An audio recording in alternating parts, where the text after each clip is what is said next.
এদিকে আমি বানাচ্ছি পাটিসাপটা। তো চলো বানানো যাক। তো এদিকে গোলা গোলা আছে, এটা প্রথমে দিয়ে দিলাম,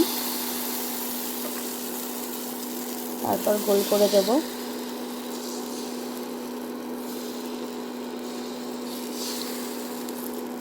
আমি অতটা ভালো পারি না বানাতে, মোটামুটি পারি।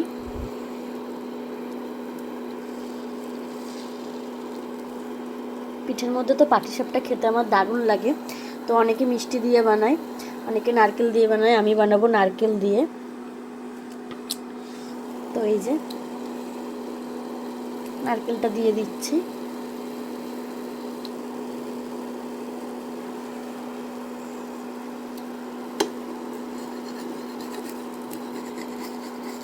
এবার ভাজ করব।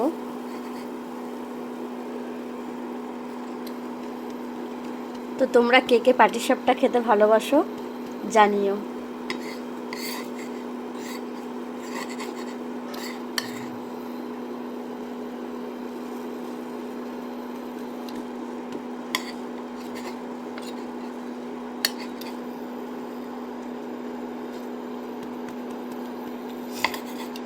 পিঠে বানাতে তো বেশ সময় লাগে, আর পাটিসাপটা বানাতেও ভালোই সময় লাগে।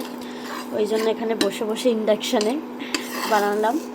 তো এই যে হয়ে গেল পাটিসাপটা।